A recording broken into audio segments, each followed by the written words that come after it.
Good morning, folks.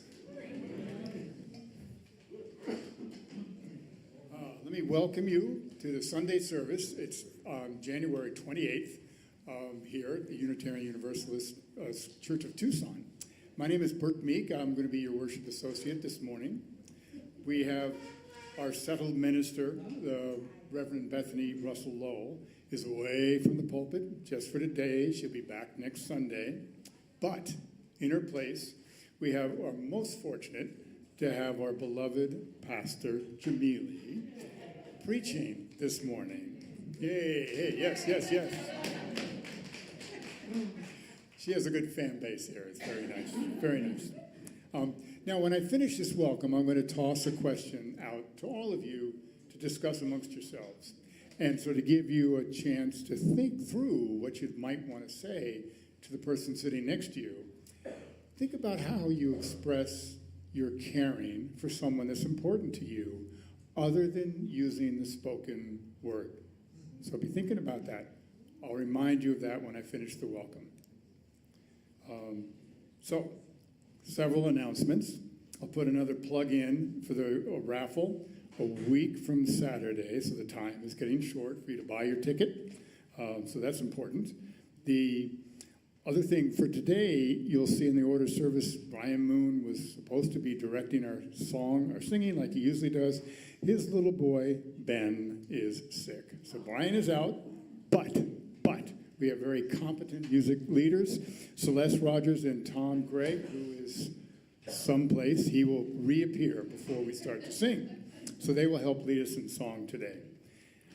You may have noticed in the newsletter that we're looking for volunteers to help light the chalice, be part of that ritual. So you can sign up there. We have already got a volunteer for this Sunday.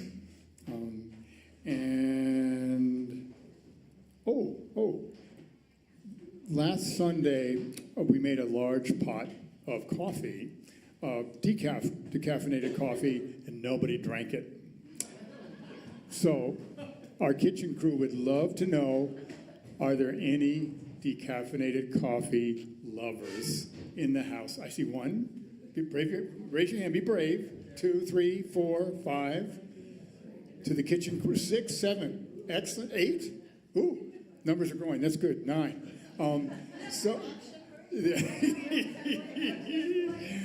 Sold a pot of coffee. Kitchen crew, I'm assuming you can hear me. Please create some decaffeinated coffee for these noble folks who raised their hands. So all this is good. As always, after the service, the kitchen will provide us with snacks and decaffeinated as well as regular coffee and other stuff to drink. So please make a point of staying around after we're done. Now, I want to speak briefly about COVID. The cases in Pima County are gradually going the wrong direction, gradually increased. As you may have read, the vaccination rate for our country is terrible. Just like 18% are bothering to get vaccinated. Now, when we did the survey here, this was, 8 months ago now, our community is not the least bit representative of the rest of the country. We are thoroughly vaccinated, take it very seriously, and I want to continue to encourage us to hold up to a full vaccination rate. We have people who are vulnerable amongst our population, our congregation. We have little children. We need to be really respectful of them. So, plus, if you're not feeling well, we have the option of watching online. So use that. And then when you're feeling better, come back and join us. Masks are no longer required as they were when the pandemic was at its worst. But you want to wear a mask, you wear a mask. And several people this morning are. So I'm glad you feel comfortable doing that. I want to make a special welcome to our online visitors, as well as those new folks here in person. So some of them, you've already got your name tag, which is great. We have a welcome center in the back corner for those people here in person. Check in there if you want more information about our church and our beliefs. If you're online, We'll post, I hope, a way for you to connect with us. Give us your contact information so we can be in touch with you. Also, point of interest, we have 2 unisex bathrooms. To find them, they're just through that door to your left, to my right, down the hallway part way, take the first left, and their bathrooms are on the left. Now, as we move more deeply into our sacred space of worship, let us remember that our community strives to become as varied as the blooms on the Sonoran Desert, in order that we may better reflect the wonderful diversity that is Southern Arizona. So wherever you are on your spiritual journey, remember you are welcome here. Whatever your cultural or ethnic background, however you claim and define that, we welcome you. Whomever you love, however you identify your gender, and whatever way you choose to express it, you are welcome here. Now, back to my question. Please turn to the person next to you, or 2 people next to you. Want a group of 3, that's fine too. And talk about how you communicate your caring for someone who's important to you, other than using the spoken word. Go for it.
I love how the energy of the room just goes up and up and up. So I hope these were useful discussions. Don't just cut them off now, save them, and then after the service is over, I hope you'll continue talking about that. Now, Danielle.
Today, as we enter into this holy, holy time together, I too invite you to bring your whole self. Not just the pretty parts, not just the ones that are Instagram worthy or the ones that are polished for when the special guests come over. Not only the parts that you feel are lovable or desirable or acceptable, but all of you. Yes, even those hard, scary, difficult parts, the parts you wish stayed at home, under the bed, and only plagued you at night when the monsters came out to play. And today especially, I invite you to bring your cares and your worries, the fears that stay fears, and the fears that grow wings and fly into hope. For this is a place where you do not have to leave your cares at the door. As Reverend Norman Naylor wrote, do not leave your cares at the door.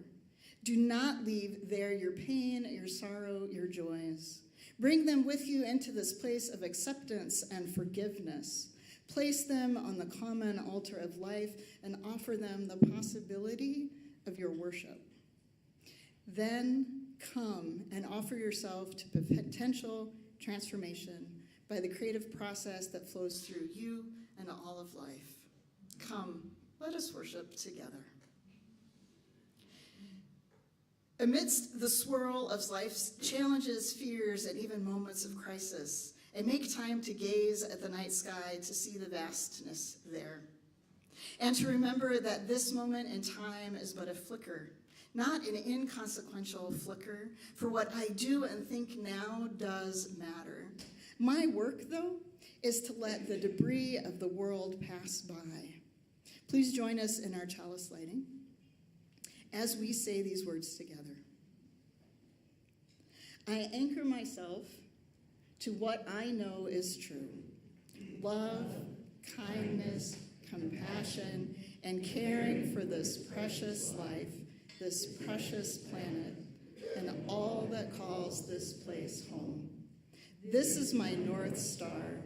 With love as my guide, how can I possibly go wrong?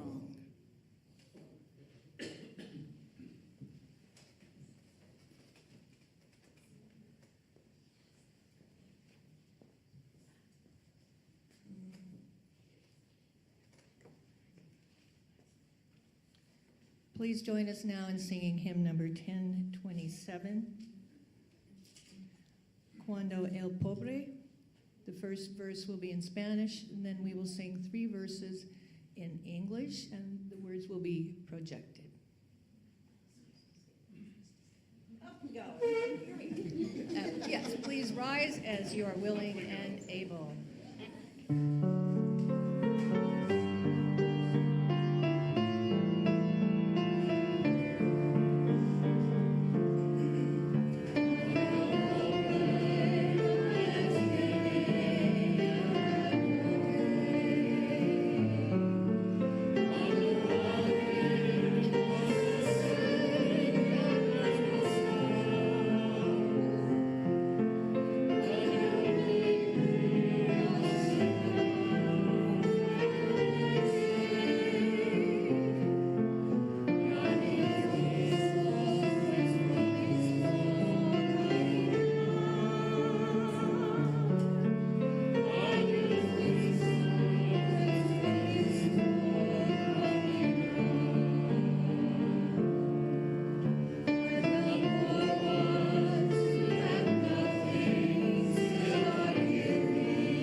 you, Celeste. Thank you, Tom. Thank you, Danielle. It is time now in our service to join in the ritual that we have most every week of joys and sorrows. Remember that all of us carry both joy and sadness within us. How we feel may not be the least bit obvious to those around us, but our emotions are very real and very present for each and every one of us. And because of that, we need time and place to honor our feelings. So this over here, our shared bowl that we use for joys and sorrows, it holds big rocks to signify the collective celebrations and mournings which we all share. They're from our earth, taken from our earth because they're strong and more than strong enough to hold our pain, our joy, our love, and our anger. Now, in just a minute, the bowl will also hold the smaller stones that you see next to that, and those will represent your own individual joys and sorrows. For me, two sources of joy, looking up at the Catalinas and seeing the sun reflected off the snow on the top. I don't have to shovel, but it's just beautiful to see in the mountains now. And I'm fortunate enough to be able to go to a concert this afternoon by True Concord, Mozart's C minor Mass, which, anyway, I can hardly wait. Now we who live in the desert know that water is a life-sustaining but a very scarce resource.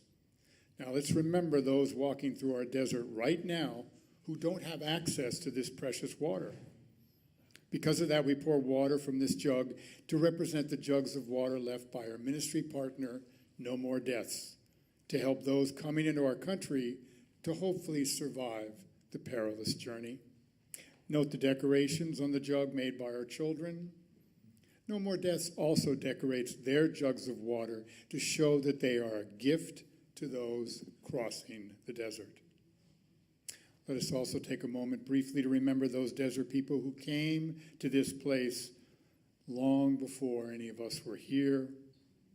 It is their land that was stolen in successive acts of displacement and genocide. So we honor up the Hohokam, the Yavapai, the Tohono O'odham, the Yaqui, as well as honoring the many indigenous people who no longer exist as tribal entities in this earth.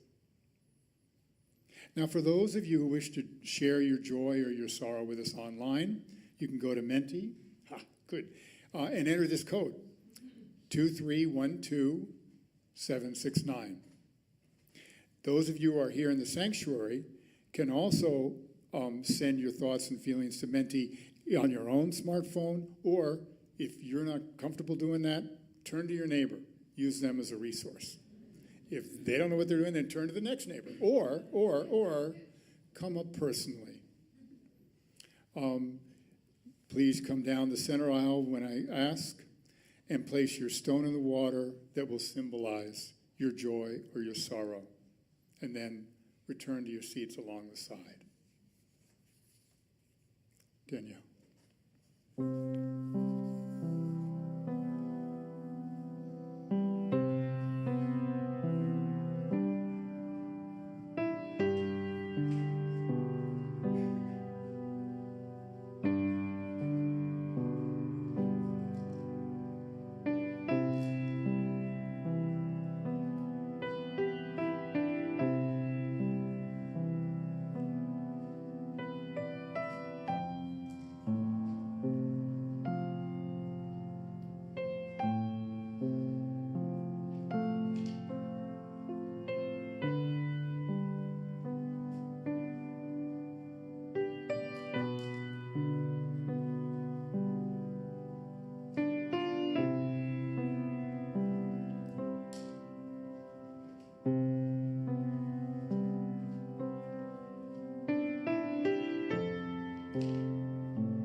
to today. We have joy for the beautiful sunshine today in Tucson. Thanks, Steve Kranak. Feeling a little overwhelmed with concern about my sister recently diagnosed with breast cancer. Craig and Lila have a great joy in welcoming our third grandchild. Congratulations. Isaiah into the world. Isaiah was born 26 days early, but is now doing well at home with his parents in Marana. Hope for George Robinson's recovery from a fall. He's at Rehabilitation Center now. Oh, George, prayers. Impending birth of my second grandchild. Congratulations. Joy, the Bookmans on Speedway, is reborn as a theater space. Alice by Heart, performed by local high schoolers. Amazing experience. Thank you. And for all the joys and sorrows we have not spoken out loud, we add some more stones to our bowl.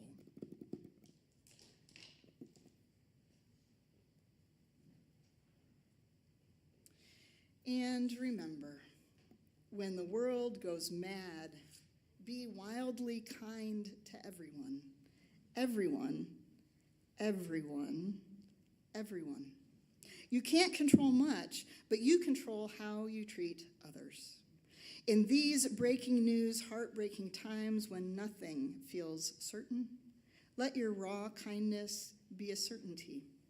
Allow your compassion to become a North Star stamped up in the sky for others to follow back home.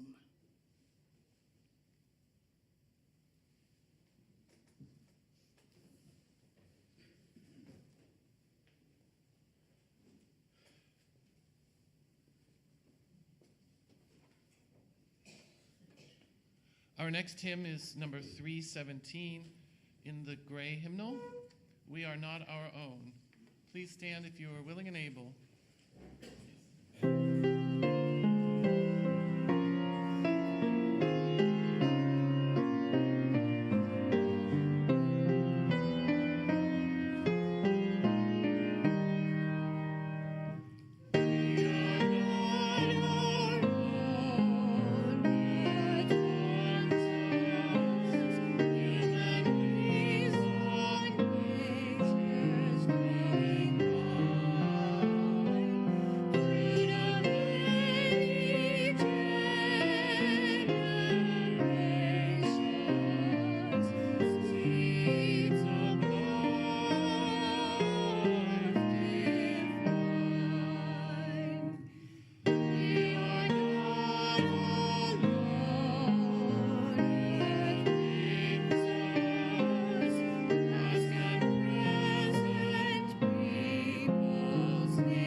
So, true confessions.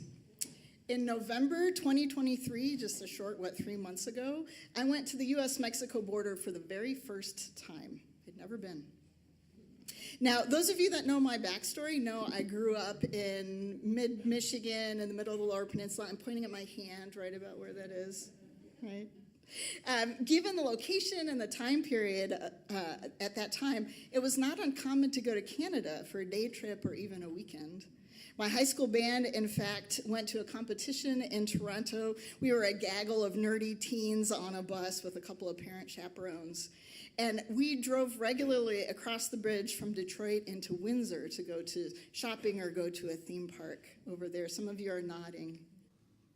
When I was 21-ish, I moved down here to Las Cruces, New Mexico for grad school the first time. When I moved, my mom and I flew to Albuquerque with my few boxes of things that I could put on an airplane, and we drove down through the state. And boy, it felt like landing on the moon. It was both breathtaking and beautiful and desolate and really bizarre. And I moved here thinking I knew what it meant to live in the borderlands. I'd lived as a good neighbor with Canada, after all. Yep. The first time I saw the U.S.-Mexico border was when I drove from Las Cruces to El Paso to get on an airplane out of El Paso, Texas. And for those of you who have driven I-10 across New Mexico know this drive. There's a point where the highway parallels the Rio Grande. And as I entered El Paso, I could see both sides for the first time, Mexico and the United States flirting with each other across the river. On the left side of the highway was El Paso, a modern city with brick buildings, hospitals, schools, green spaces. And on the right side, the Mexican side, I could see down into the river valley, across the broad expanse of the muddy green river, and up the hill into Ciudad Juarez, Chihuahua. Across the river at that time was basically a tent city. Buildings of tin siding and tarp roofs, dirt paths, broken, dirty vehicles of all kinds up on cinder blocks. This first impression that I had of Mexico and all the propaganda and all the news coming out of the borderlands shaped my perspective of this region in a way I wasn't able to formally and fully deconstruct until last year.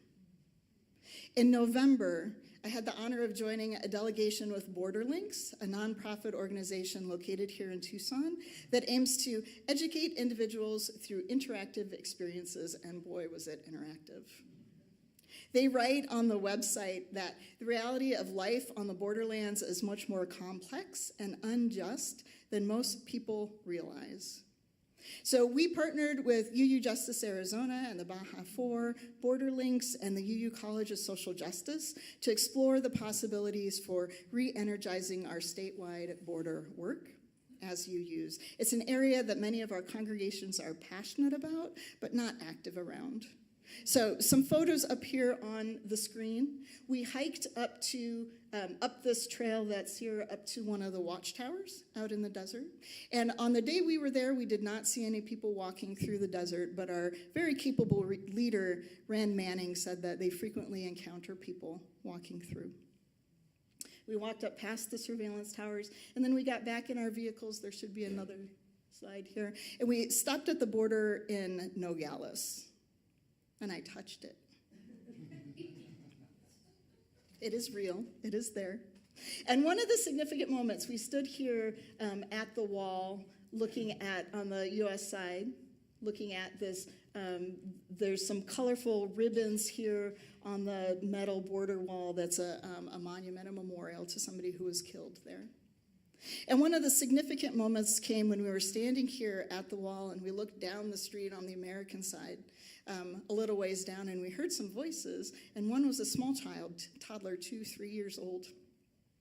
And this family just stood there and waited and stood there and waited, and we had our lesson, and our teacher finally said, oh, this family is waiting for their family from the other side, and they have a play date or a picnic here on both sides of the wall, and this is the only way they can meet each other, is through this wall. This wall separates families. Is there one more slide? Yeah, this is down the hill with the barbed wire, the razor wire, the locks, and the bars. It's not even an open wall anymore. It's closed, almost like chicken wire, but heavy metal. so you can't get through. So they could see each other and they could touch fingertips through. So in a great many ways, the stories I'm sharing are not news to us, right? We've heard from No More Deaths in the last year about the work they do to put water in the desert. And we regularly remind ourselves that this is holy work. So here was my question. What makes it holy? What makes it holy? What makes it the right thing for us to do? And I believe that it is. This and so much more is the right thing to do. How do we engage the borderlands as a people of faith? And if not of religious faith, then a people of good faith. And I do believe that we are a people of good faith, people who believe in honest dealing, honesty and lawfulness of purpose. We want to find the good way to do things, the good life. So whether we think of ourselves as people of faith, we are trying to live in good faith. And how do we do that at the border? As a people of good faith, maybe we can turn to ethics and morals, right? Maybe. Let's look. So here's the academic side of me. Morals are the belief of the individual, is what I personally believe and how it guides my actions. Ethics are guiding principles which help individuals or groups decide what is right and wrong, and oftentimes these are codified into codes of conduct, for example. I would probably argue that UUs tend towards morals, and we might not like ethics quite as much. And sometimes what is ethical is not necessarily moral. So here's one example. The American Psychological Association, the largest scientific and professional organization representing psychology in the United States, they've got over, last time I checked, was 115,000 members, so big organization. In 1985, the APA issued a statement condemning torture. And as these things tend to go, in 2015, a report came to light that APA member psychologists had participated with George W. Bush in perpetrating enhanced interrogations with the Department of Defense, right? So the APA changed its ethical guidelines in 2005, so in between, to make participating in torture ethical. Maybe not moral. Many, maybe most of us, maybe all of us in this room would say that colluding in torture is morally wrong, but given the ethical code defined by the APA, it was not ethically wrong. Ethics are not always moral. So I'm curious about us. What is your moral compass? Where does it come from? How does it tell you what is right and wrong and good and bad? For me, one of my guiding precepts is our title today. It's the care. It's the call to care. And it's expressed through a very specific feminist ethical lens, which I'm like, maybe it's not ethical, maybe it's moral. So, history. Feminist ethical thought coalesced formally and officially in the 1970s here in the West. And feminist ethics can take great many forms and shapes. And I really like to say that it starts back with Mary Wollstonecraft in 1792, because she's the mother of Mary Wollstonecraft Shelley, the author of Frankenstein. So I really like that little connection. So I'm going to give her credit, although we know it goes back much farther than that. And, just to posit, too, that not all feminist ethics is done with the broadest scope in mind. There's critiques of it. Oftentimes, it advocates a narrow definition of who is fully human and therefore entitled to things like rights, white, able-bodied, cisgendered, upper-class women. So putting all that aside, embracing an intersexual approach, I really like the ethic of care.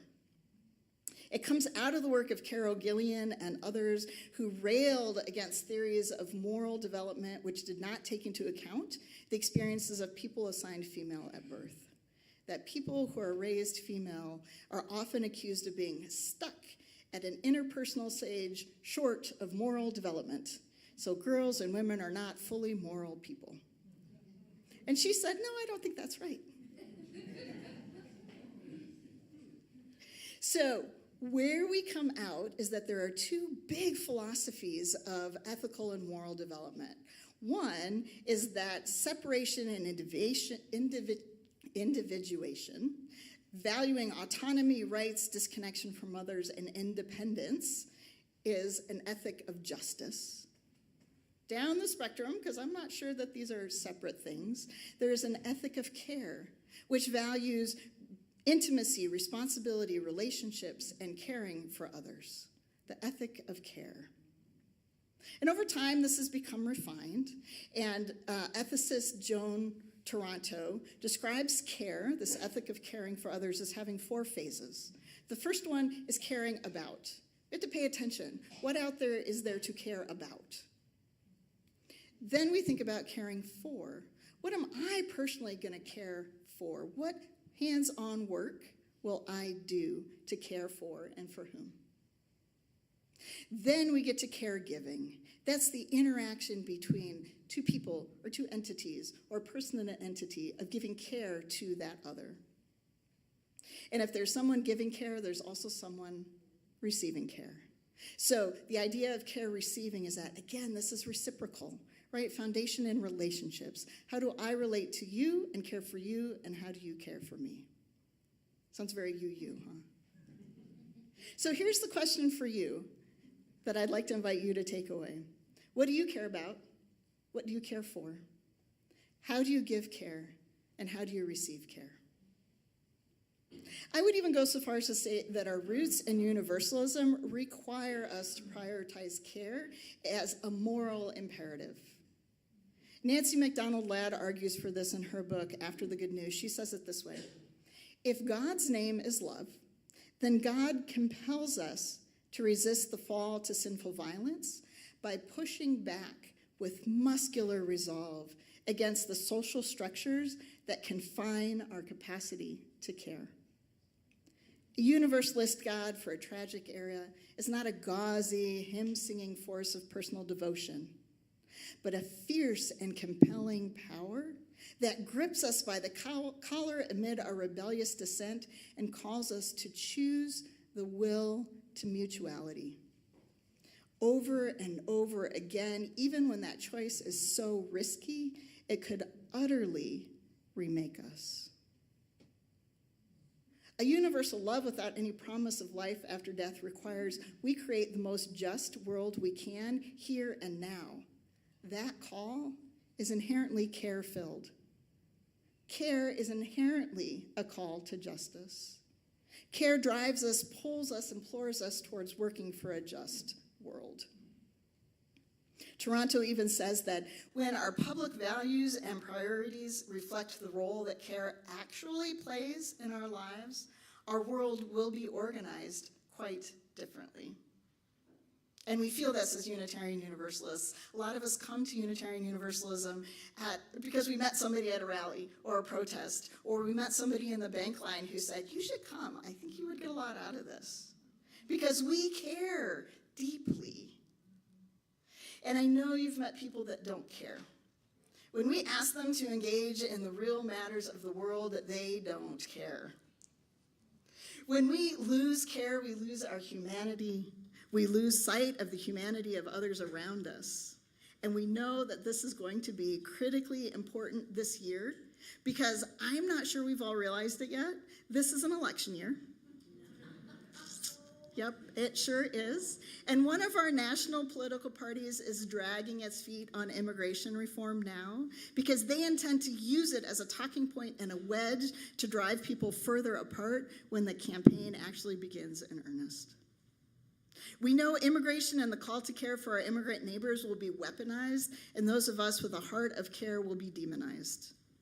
No matter what we personally believe about our political situation and how it should be handled, open borders or tight borders, we are called to care that our current practices allow suffering, pain, and harm. That is our call to care. Just last week, 2 women and children died in the Rio Grande because the Texas Military Department prevented Border Patrol from going into the river and saving them. That is not a call to care. The Hassad Otham peoples whose traditional lands straddle the U.S.-Mexico border are cut in half from their own nation because of our policies. And we know of the thousands of people that die walking through our deserts.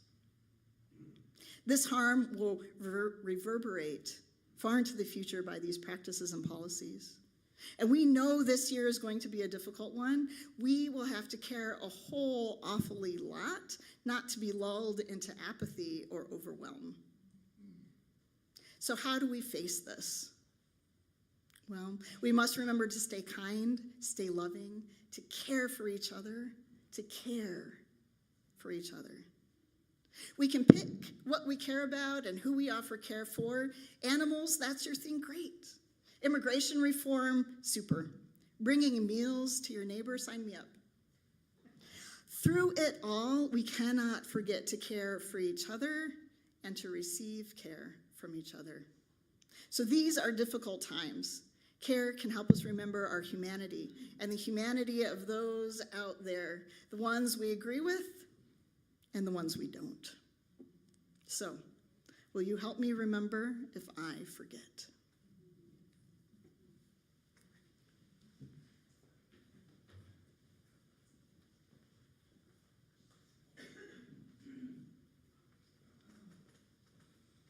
Please stand as you are willing and able, and sing with us, Keepers of the Earth.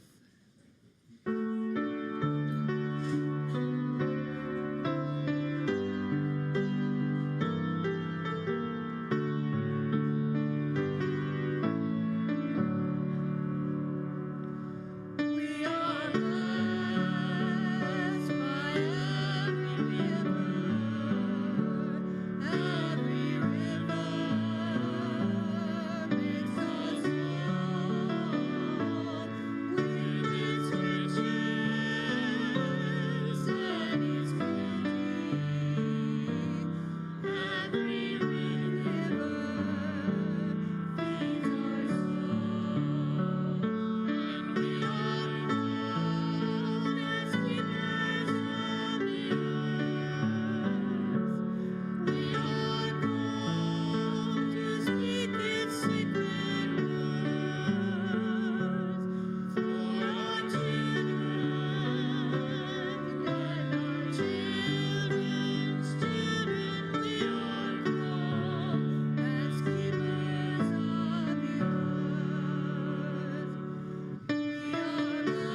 adjust the lyrics of that last chorus to reflect not rivers, but desert, to make it relevant to all of us.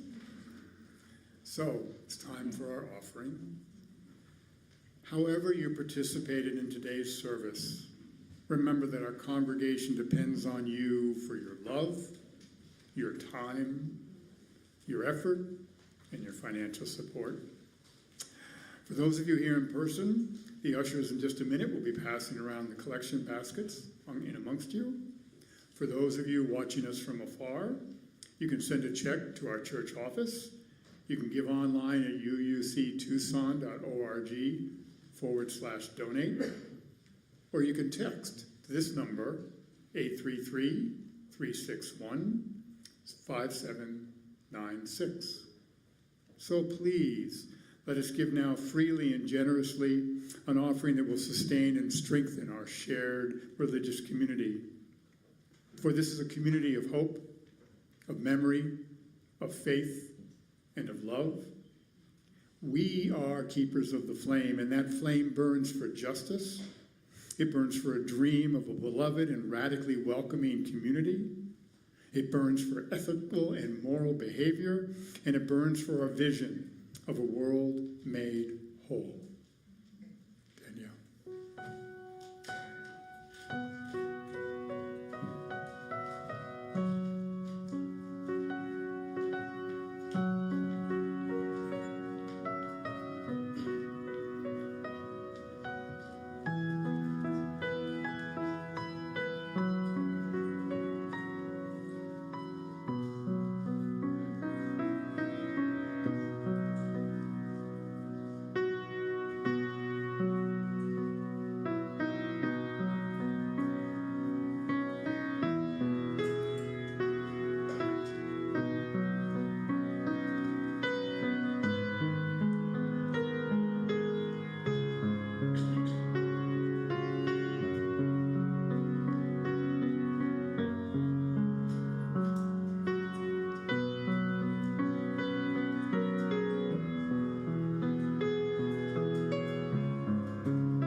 So as we welcome the children back in, let's sing one verse of We Give Thanks, number 1010 in the teal hymnal.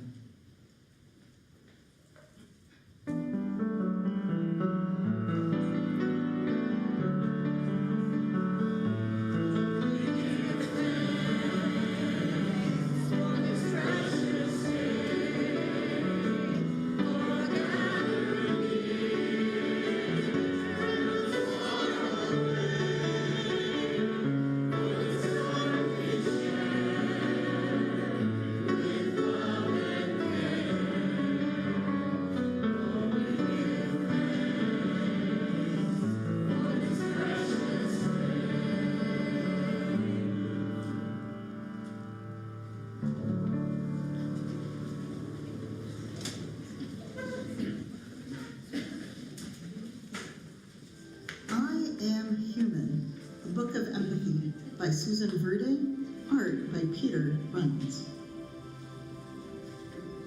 I was born, a miracle, one of billions, but unique. I am human. I am always learning. I am finding my way and choosing my path on this incredible journey. I have big dreams. I see possibility. I have endless curiosity. I make discoveries. I have a feeling of wonder. I am amazed by nature. I have a playful side. I find joy in friendships. I am human. But being human means I am not perfect. I make mistakes. I can hurt others with my words, my actions, and even my silence. I can be hurt too. I can be afraid of things I don't yet understand and timid to try something new. I have a heavy heart when I feel sadness. I am human. But then I remind myself that I am human. I can make choices. I can move forward. A poor choice can become a better choice through thoughtfulness. A bad day can become a great day with kindness. I can act with compassion and lend a helping hand. I can treat others with equality and be fair. I can choose not to fight, but instead to listen and find common ground. I can say, I am sorry, and ask for forgiveness. I am human. One of billions, but unique. I am not alone. I am connected to my friends, to my family, to the world. We are all humans together. And I will keep trying to be the best version of me. I am full of hope. I am human.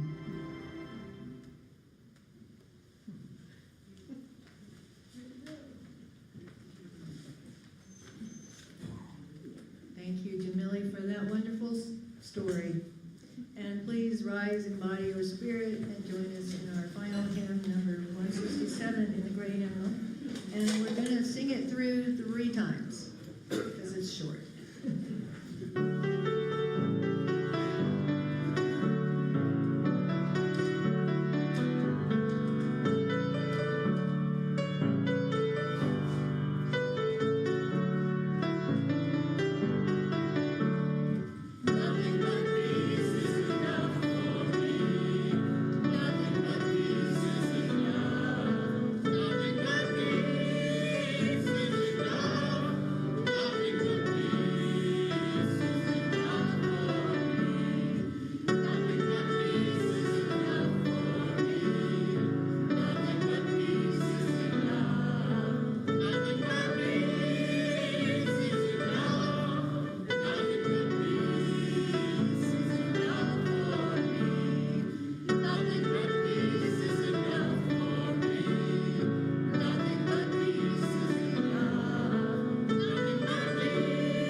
Celeste, thank you for your help with this music. I appreciate that.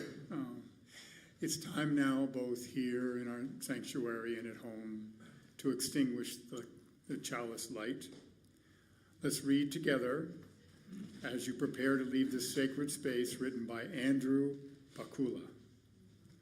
As we prepare to leave this sacred space, pack away a piece of this church in your heart and wrap it carefully like a precious gem. Call it with you through the joys and sorrows of all your days. Let its gentle glow strengthen you, warm you, remind you of all that is good and true, until we gather here again in this place of love. Thank you. Danielle.